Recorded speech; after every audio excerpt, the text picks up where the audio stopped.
Some people don't leave. They just stop being present. There's a particular phenomenon that defies logical explanation.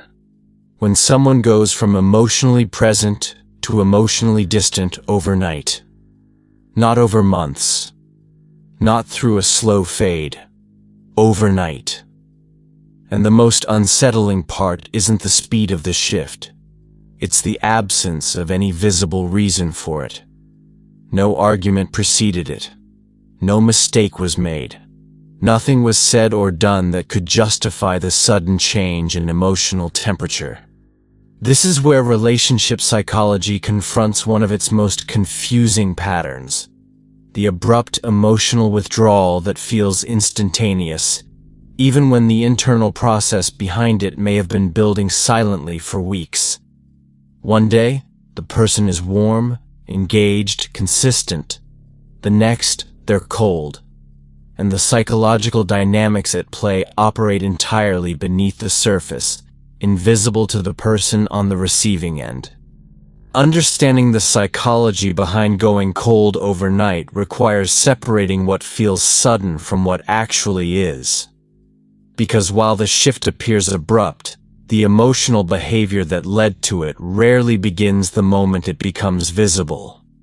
Attachment patterns don't flip like switches. Emotional distance doesn't materialize out of nothing. What looks like an overnight change is usually the final visible stage of an internal withdrawal that's been happening quietly, incrementally, outside of the other person's awareness. And by the time it becomes noticeable, by the time the coldness is undeniable, the person pulling away has already made a psychological shift. They've already emotionally detached. They've already recalibrated how much they're willing to invest. The overnight coldness isn't the beginning. It's the revelation. This pattern shows up in behavior analysis as a sequence of micro-withdrawals that accumulate until they cross a threshold. Reduced emotional presence, communication that loses its warmth, availability that becomes inconsistent. These signals often exist before the cold shift becomes obvious, but they're easy to rationalize in isolation. It's only when the distance solidifies, when it stops fluctuating and settles into something fixed, that the pattern becomes clear. And this is where relationship dynamics enter deeply uncomfortable territory. Because the person experiencing the coldness is forced to reconcile two contradictory realities. That everything seemed fine, and that something fundamental has changed. Both are true. The relationship looked stable, and beneath that surface, someone was quietly stepping back. What makes going cold overnight so psychologically destabilizing is that it removes the possibility of gradual adjustment. There's no time to prepare, no warning system, no conversation that signals the shift is coming. The emotional withdrawal arrives fully formed, and the person on the receiving end is left scrambling to understand what happened. They replay recent interactions. They search for the moment it all changed. They analyze their own behavior for mistakes that might explain the sudden distance. But the answers don't come. Because the coldness wasn't triggered by something external. It was triggered by something internal. Something happening inside the other person that may not even be fully conscious. A shift in how they experience the relationship. A quiet decision to invest less. A recalibration of emotional energy that doesn't require explanation or announcement. It just happens. And once it does, the relationship is no longer what it was. There's a specific moment many people remember. Not because something dramatic happened, but because something fundamental changed without warning. The shift doesn't announce itself with conflict or confrontation. It arrives quietly, like a door closing in another room. One day the emotional temperature feels steady, familiar, consistent. The next, there's a coolness that wasn't there before. And the unsettling part isn't the change itself. It's the absence of any visible reason for it. No argument preceded it. No mistake was made. Nothing was said that could justify the sudden distance. This is where relationship psychology becomes less about what was done and more about what's no longer being offered. The confusion comes from searching for a cause in the wrong place, expecting logic where only behavior exists. What makes this shift so disorienting is that it doesn't align with the narrative most people carry about how relationships end or evolve.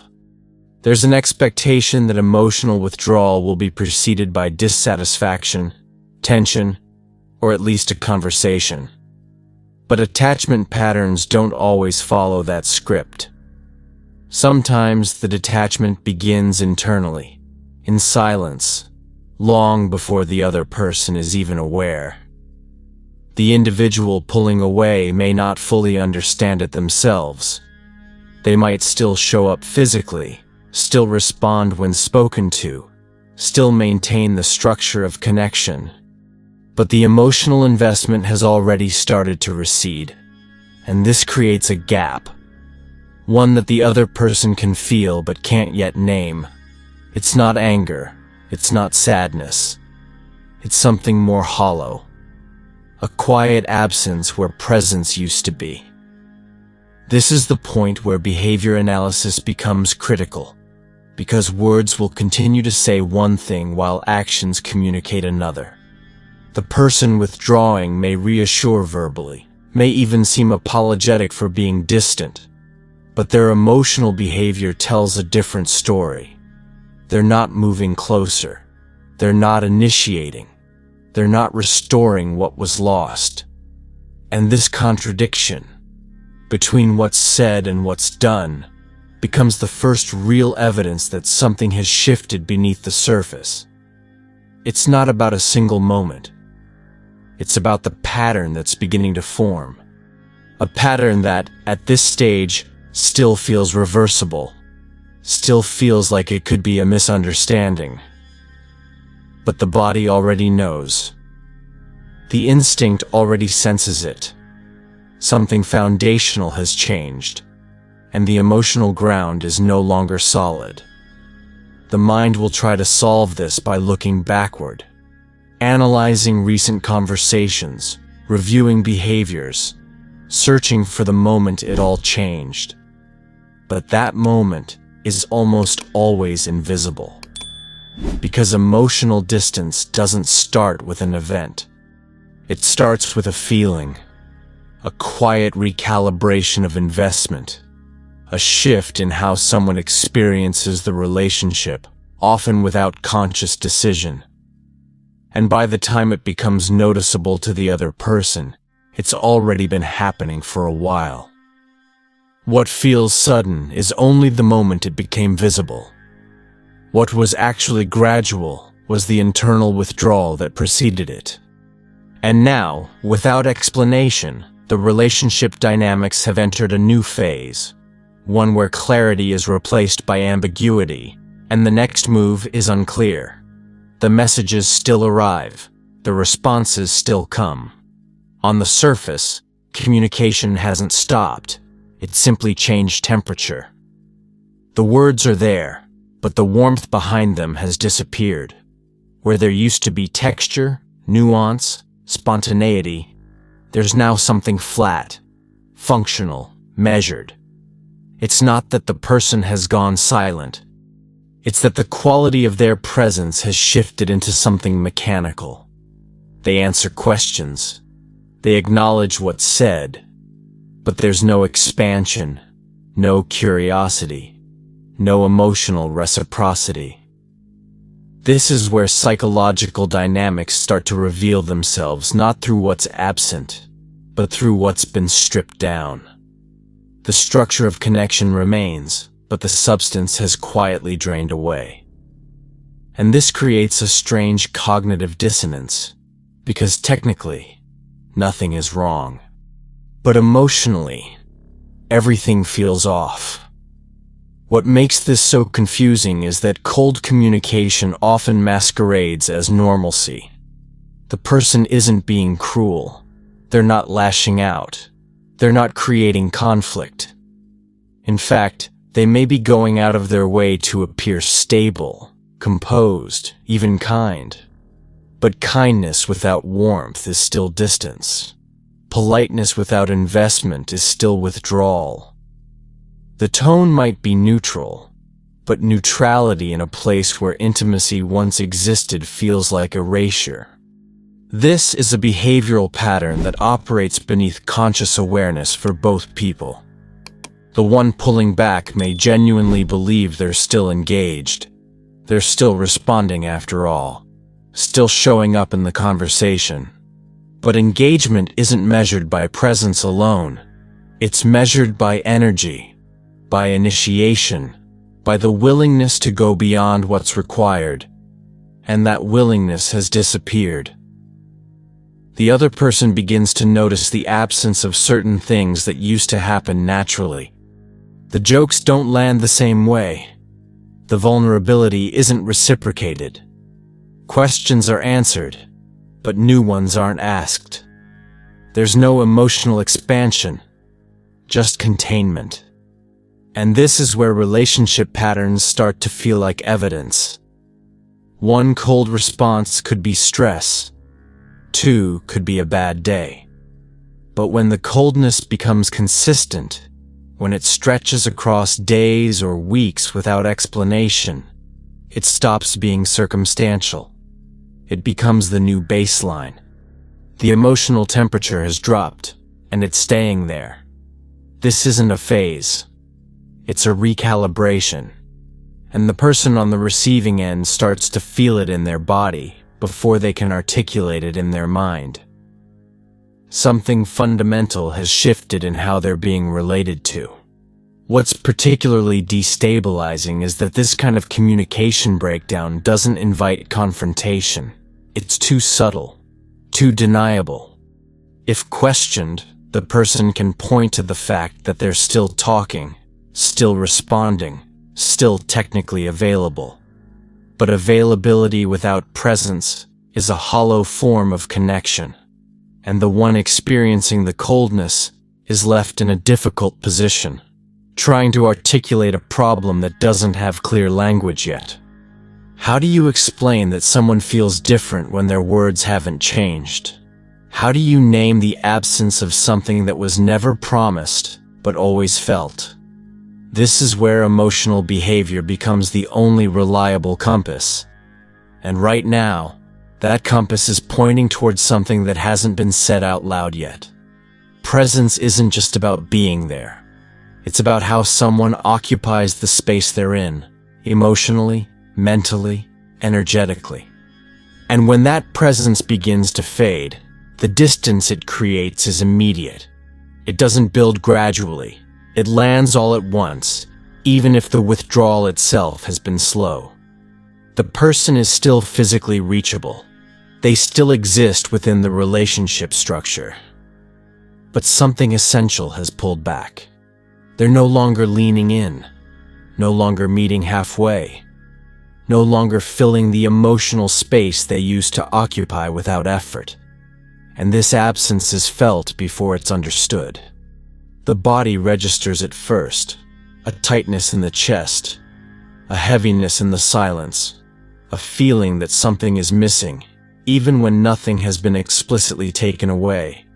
This is emotional withdrawal in its quietest, most undeniable form. What makes reduced presence so destabilizing is that it doesn't require explanation to be effective. The person pulling back doesn't need to announce it. They don't need to justify it. They simply stop showing up in the ways they used to. The small gestures disappear. The unprompted check-ins stop. The emotional labor they once contributed, without being asked, is no longer offered. And this creates a vacuum. A space where connection used to live that's now just empty. The other person begins to compensate, often without realizing it. They initiate more. They ask more questions. They try to generate the energy that's no longer being matched. But this only highlights the imbalance. Because when one person is doing all the reaching, the distance becomes impossible to ignore. Attachment patterns reveal themselves most clearly in moments like this, when one person's withdrawal forces the other into pursuit. This is where behavior analysis becomes unavoidable. The person who's present notices everything now. The delayed responses, the shorter answers, the lack of follow-through, the emotional flatness in conversations that used to feel alive, and they start to internalize it. Not as data, but as rejection. Because when someone's presence fades, it doesn't feel neutral. It feels like a verdict, like a quiet decision has been made, even if it hasn't been spoken. The mind tries to make sense of it by looking for reasons. Maybe they're overwhelmed. Maybe they're going through something. Maybe it's temporary. But the body knows better. The body feels the difference between someone who's temporarily unavailable and someone who's emotionally checked out. And right now, the distance feels deliberate, intentional, like a boundary that wasn't there before has been quietly established. The unsettling part is that this kind of withdrawal doesn't invite repair. It doesn't create space for conversation. It simply exists, passively, as a new reality, and the person experiencing it is left to navigate the gap alone, trying to understand what changed, why it changed, and whether it's even worth addressing. Because how do you confront someone for what they're no longer doing? How do you ask them to care more when care isn't something that can be demanded? This is where relationship dynamics enter a phase of silent tension. One person pulling back, the other trying to make sense of it. And between them, a growing distance that no one has named yet. The words are the same. The phrases haven't changed, but something in the delivery feels wrong. It's like hearing a song played in the wrong key, technically correct, but emotionally jarring. The person says the things they used to say, they use the same language, the same terms of endearment, the same reassurances, the same responses, but the feeling behind them has vanished. And this creates a dissonance that's almost impossible to ignore. Because the mind wants to trust the words. The mind wants to believe that if someone says they care, they do. But the emotional tone is sending a different message. It's flat, detached, performative. And this gap between what's being said and how it's being said becomes its own form of evidence. Not of dishonesty, necessarily, but of disconnection, of someone going through the motions without the accompanying investment. This is where psychological dynamics reveal themselves in the smallest interactions. A text that says, "I miss you," but feels like an obligation. A phone call that happens because it's expected, not because it's desired. A compliment that lands hollow because there's no energy behind it. The other person starts to notice these mismatches, often before they can articulate them. They feel the wrongness before they understand it. And this creates a deep internal confusion, because the surface looks fine. The relationship from the outside appears intact, but from the inside, it feels like something fundamental has been lost. The familiarity is still there, but the warmth isn't. The structure remains, but the connection has quietly eroded. And this is one of the most isolating experiences in relationship psychology. Being told everything is fine while feeling unmistakably that it isn't. What makes this so difficult to address is that tone isn't easily defended. If someone's words say one thing, it's hard to challenge them based on how those words felt. The person withdrawing can deny any change. They can point to what they said, what they did, the fact that they're still present, But presence without alignment is just a hollow version of connection. And the one experiencing the mismatch is left in an impossible position, trying to prove something they can only feel. This is where behavior analysis becomes the only reliable tool. Because patterns don't lie. A single off-tone conversation could be stress. A week of it could be circumstance. But when the emotional tone stays wrong, when it becomes the new default, it stops being a fluke. It becomes the truth. And that truth is pointing towards something that hasn't been said yet. The unsettling part is that this mismatch creates doubt in the person experiencing it. They start to question their own perception. Maybe they're being too sensitive. Maybe they're reading into things. Maybe the other person is fine and they're the one creating problems. But doubt is often the first sign that something real is happening. Because when emotional withdrawal is subtle, it operates in the gray area, where nothing can be proven, but everything can be felt. And right now, the feeling is clear. The words say connection.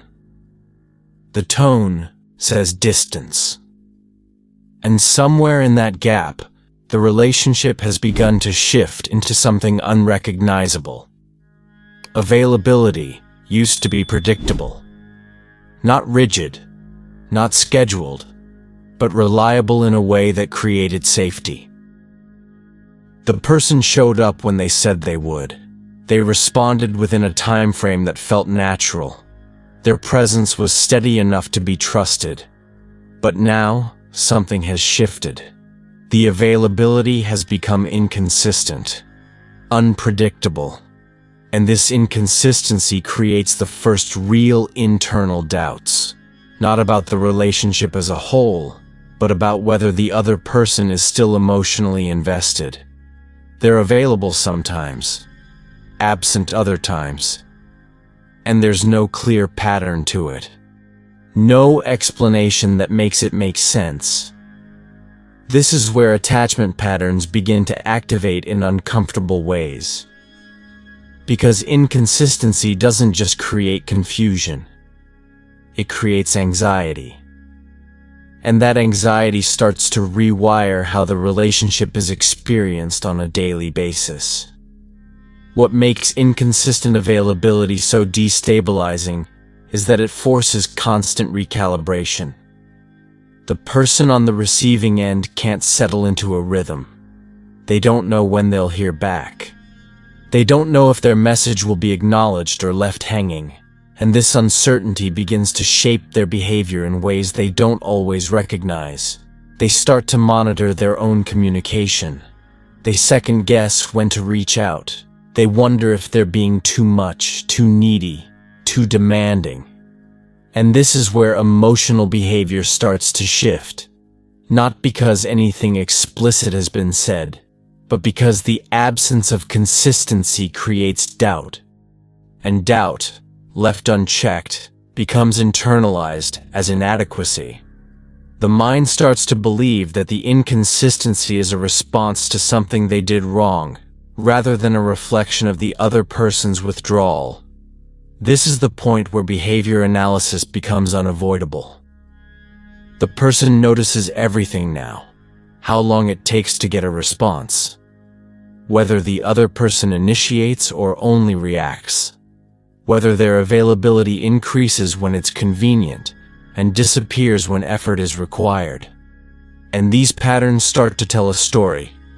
A story about priorities, about investment, about where this person actually is emotionally, regardless of what they say.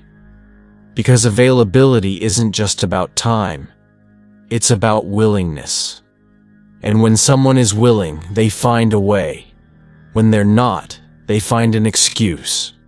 And right now, the excuses are piling up. The justifications are becoming repetitive. And the person experiencing it is starting to feel like they're the only one trying to hold the connection together. The internal doubts don't arrive as clear thoughts. They arrive as feelings. A tightness when a message goes unanswered. A sinking sensation when plans fall through. A quiet dread when reaching out starts to feel like a risk. And this is where relationship dynamics shift from mutual to one-sided. Because when one person's availability becomes inconsistent, the other person begins to overcompensate. They become hyper-aware, hyper-vigilant. They start managing the relationship alone, trying to predict the other person's moods, their capacity, their willingness to engage. And this imbalance, this silent negotiation happening inside one person's mind, is where emotional distance begins to calcify into something more permanent. At first, each instance feels isolated, a delayed response, a canceled plan, a conversation that ends abruptly. Individually, these moments are easy to dismiss. Life happens. People get busy. Stress is real. But when these micro-signals begin to repeat, when they start forming a recognizable sequence, they stop being random.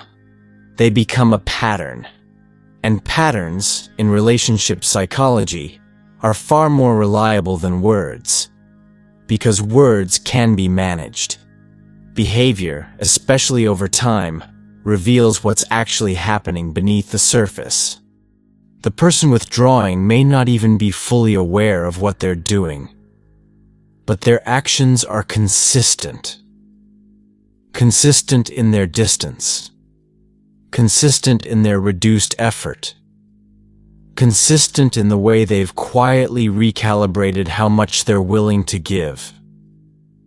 What makes these micro-signals so important is that they operate below the threshold of confrontation.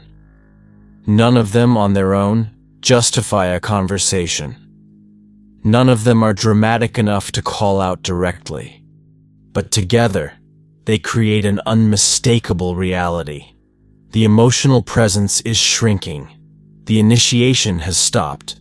The follow-through is absent. And the person on the receiving end starts to internalize this as a shift in the relationship itself, not just a bad week or a difficult moment. This is where behavior analysis becomes the only lens that makes sense.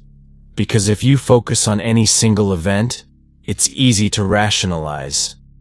But if you step back and look at the sequence, the cumulative effect of weeks of small withdrawals, the picture becomes clear. This isn't circumstantial. This is a choice. A quiet, unspoken choice to invest less, to show up less, to care less. The person experiencing these signals often finds themselves stuck between two opposing instincts. One part of them wants to confront it, to ask directly what's changed, to demand clarity, to force the issue into the open. But another part knows that confronting a pattern this subtle often leads nowhere. Because the person withdrawing can deny it. They can point to external factors. They can minimize each individual instance until the overall pattern is obscured. And this creates a kind of relational paralysis, where the truth is visible but unnameable, where the evidence is overwhelming but inadmissible. And so the person stays quiet, continues to observe, continues to collect data that only confirms what they already know. The emotional distance isn't temporary, it's systematic. This is where attachment patterns start to dictate the response. Some people will pursue harder, trying to close the gap through increased effort. Others will mirror the withdrawal, pulling back themselves to see if it's noticed. But both responses emerge from the same place. A need to understand whether the distance is intentional or accidental, whether it means something or nothing. And the silence from the other side becomes its own answer. Because when someone cares, when they're still emotionally invested, they notice when the dynamic shifts. They notice when the other person goes quiet. They notice when connection starts to fade. and they do something about it. But when that noticing doesn't happen, when the withdrawal is met with indifference or relief, it tells a story that no conversation could make clearer. There's a specific kind of disorientation that comes from remembering what used to exist. The late-night conversations, the effortless closeness, the moments when emotional presence didn't need to be negotiated. It just was. And now, standing in the middle of something that looks like the same relationship but feels entirely different, the contrast becomes almost unbearable. The past intimacy isn't just a memory. It's a benchmark, a reference point that makes the current detachment feel even more pronounced. Because the emotional distance isn't happening in a vacuum. It's happening in a space that used to hold warmth, safety, depth. And the gap between what was and what is creates a confusion that's hard to articulate. How did something that felt so solid become so fragile? How did closeness turn into distance without a visible turning point? This is where psychological dynamics become deeply internal. The person experiencing the detachment starts comparing every interaction to how things used to be. They replay old conversations. They revisit moments of connection that felt real, undeniable. And they search for clues, something they might have missed. Something that would explain how intimacy could evaporate so completely. But the answers don't come. Because emotional withdrawal doesn't always have a logical origin. Sometimes people change. Sometimes investment fades. Sometimes what felt permanent was only ever conditional. And the person left behind is forced to reconcile two incompatible truths. That the intimacy was real, and that it's gone. Both can be true. Both are true. And that's what makes the confusion so destabilizing. What makes this contrast so painful is that it undermines trust, not just in the other person, but in the relationship itself. If closeness can disappear this quickly, this quietly, then what was it built on? If someone can go from deeply present to emotionally absent without explanation, then how secure was the connection to begin with? These aren't questions that invite answers. They're questions that erode the foundation. And this is where behavior analysis reveals something uncomfortable. That intimacy, no matter how deep it felt, doesn't guarantee permanence. It doesn't protect against withdrawal. It doesn't prevent someone from changing their mind about what they want or how much they're willing to invest. The past intimacy was real. The current detachment is also real. And the relationship has shifted from one to the other without offering clarity about why. The person experiencing this is often caught between two impulses. One is to try to recreate what was lost, to bring back the closeness through effort, through conversation, through sheer will. The other is to accept that what existed before no longer does, and that trying to revive it might only deepen the imbalance. Both paths feel impossible. Both feel like loss. And this is where relationship patterns reveal their most difficult truth. That some distances can't be closed from one side. That some withdrawals aren't invitations to pursue. That sometimes, the intimacy that once defined a connection becomes the thing that makes its absence unbearable. The mind searches for reasons that make the distance manageable. Work stress, family issues, personal struggles. Anything external that could explain why someone who used to be emotionally present has quietly withdrawn. And at first, these rationalizations feel reasonable. Compassionate even. Because people do go through difficult times. People do get overwhelmed. And it's easier to believe that the distance is circumstantial rather than relational. Easier to think that once the external pressure lifts, things will return to how they were. This is where emotional behavior gets filtered through the lens of hope. The hope that this isn't about the relationship. The hope that it's temporary. The hope that the other person still cares. They're just dealing with something that's pulling their attention elsewhere. But as time passes, these rationalizations start to reveal their limits.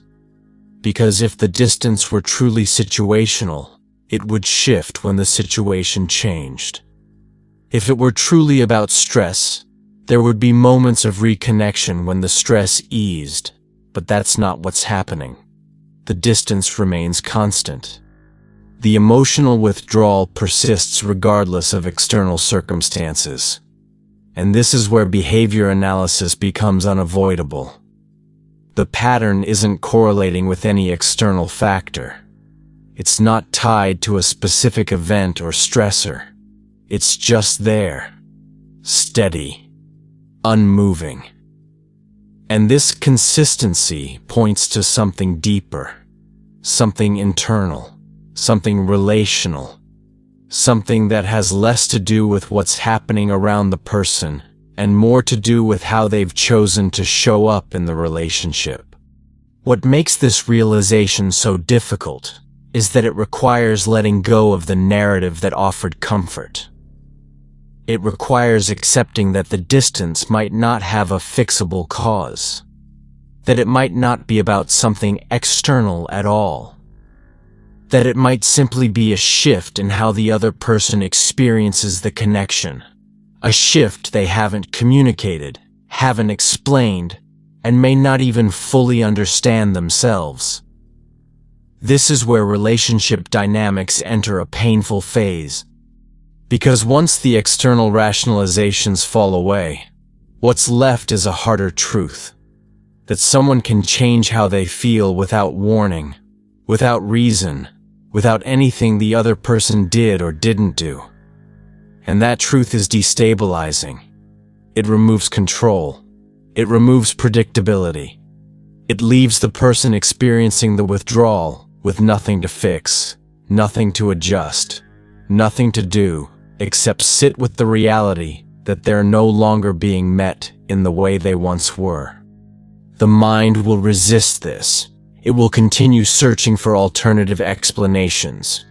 It will look for evidence that the distance is temporary, that it's misunderstood, that it's anything other than what it appears to be.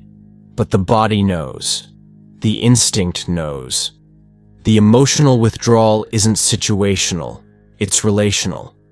And no amount of external justification will change the fact that the person who used to show up has stopped showing up. Not because they can't, but because, on some level, they've chosen not to. There's a shift that happens when reassurance stops being reliable. It used to come naturally, small affirmations, consistent presence, the kind of emotional feedback that didn't need to be asked for because it was just there. But now, reassurance has become conditional, sporadic. And this unpredictability creates a heightened state of self-monitoring. The person begins to watch their own behavior more closely. They analyze how they're coming across. They wonder if they're being too needy, too distant, too emotional, too detached. Every interaction becomes a test, a chance to gauge whether the other person is still engaged, still present, still invested. And this constant internal surveillance is exhausting, because it's not about connection anymore. It's about managing anxiety, about trying to predict whether this will be a moment of warmth or another instance of withdrawal. This is where attachment patterns reveal themselves most clearly. The inconsistency of reassurance activates an internal alarm system. The person becomes hypervigilant, attuned to every shift in tone, every delay in response, every subtle change in energy. And this vigilance isn't a choice. It's a survival mechanism. Because when emotional safety becomes unstable, The mind tries to compensate by gathering more information, more data, more evidence about where things stand. But the problem is that no amount of monitoring provides clarity. The other person's behavior remains inconsistent, sometimes warm, sometimes cold, sometimes present, sometimes absent. And this inconsistency makes it impossible to settle, impossible to relax, impossible to trust that the connection is secure. What makes this phase so corrosive is that it turns the relationship into a source of stress rather than safety. Every text sent carries a low-level anxiety about how it will be received. Every conversation becomes a performance, an attempt to say the right thing, to strike the right tone, to avoid triggering more distance. And this performative version of connection isn't connection at all. It's self-protection. It's emotional management. It's the slow erosion of authenticity in favor of survival. The person stops being themselves and starts being whoever they think will be received more favorably. And this isn't manipulation. It's adaptation. A natural response to an environment where emotional behavior has become unpredictable and reassurance has become scarce. The self-monitoring intensifies because the stakes feel higher now. Because every interaction could be the one that confirms the distance is permanent, or the one that temporarily closes the gap. And this uncertainty, this constant state of not knowing, becomes its own form of suffering. The person experiencing it is caught in a loop, reaching for reassurance, not receiving it, adjusting their behavior, reaching again. And the cycle continues, with no resolution. Because the reassurance they need isn't something they can create alone. It requires the other person to show up, to invest, to offer clarity. And right now, none of that is happening. The emotional ground remains unstable, and the person is left managing their own anxiety in a space where safety used to exist. At some point, the nature of the distance changes. It stops feeling like a phase and starts feeling like a position, like something that's been decided, even if it hasn't been spoken. The emotional withdrawal is no longer fluctuating. It's not coming and going based on mood or circumstance. It's stable, fixed, and this stability is what finally shifts the internal narrative. Because when distance feels temporary, there's room for hope, room to wait it out, to give the other person space, to believe that things will eventually return to normal. But when the distance feels established, when it becomes the new baseline, that hope begins to collapse. And in its place, a different kind of clarity emerges. Not the clarity of understanding why, but the clarity of recognizing what is. This is where psychological dynamics reach a turning point. The person experiencing the distance stops asking why it's happening, and starts accepting that it has happened. They stop searching for explanations and start acknowledging the pattern.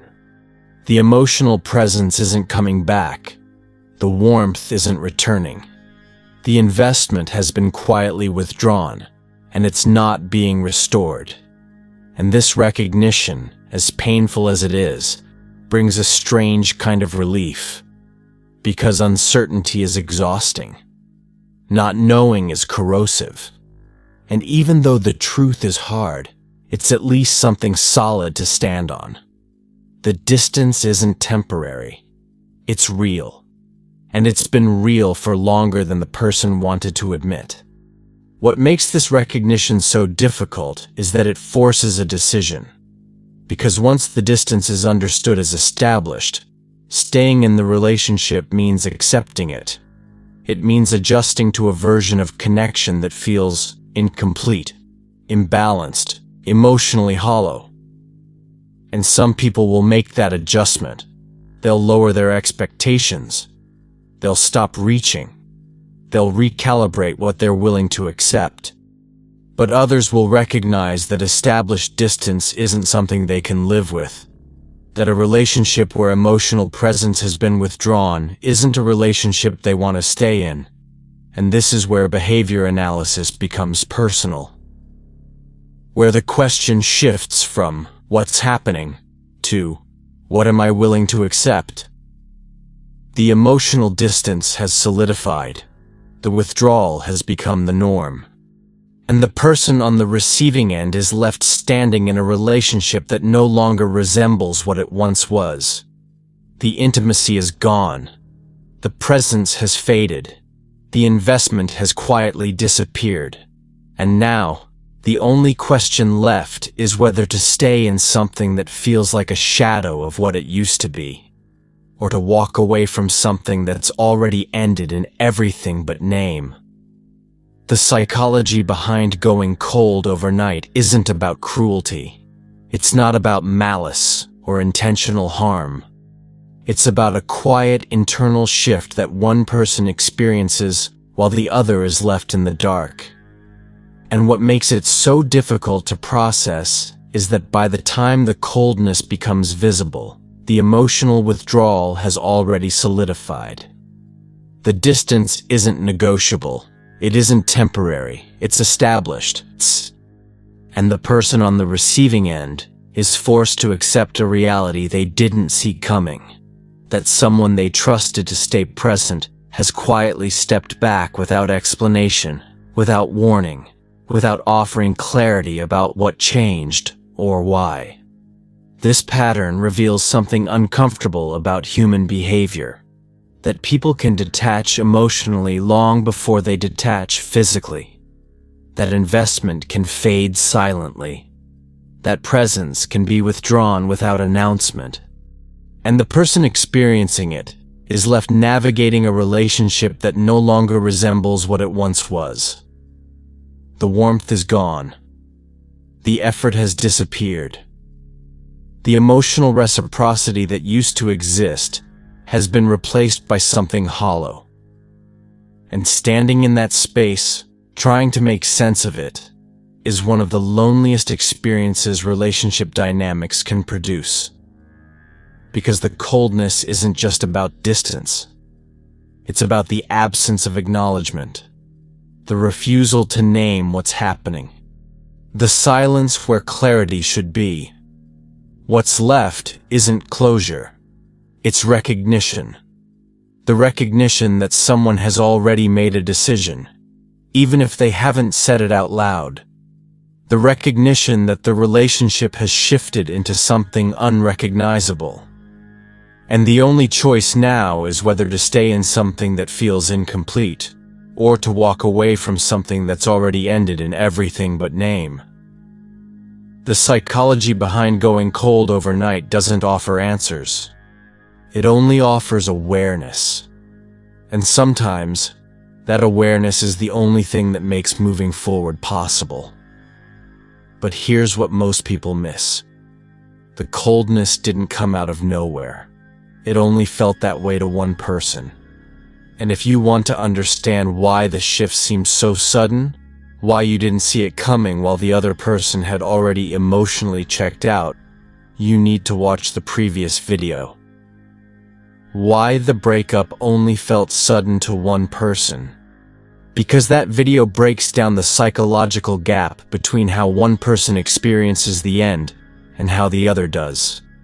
It explains why emotional distance builds silently, why withdrawal happens long before it's visible, and why the person left behind is always the last to know. If this pattern is making sense to you right now, that video will connect the rest of the dots. Don't skip it. If you want to keep learning how relationship psychology actually works, not the surface level advice, but the real behavioral patterns that explain why people do what they do, subscribe to the channel and turn on notifications. This is where we go deeper.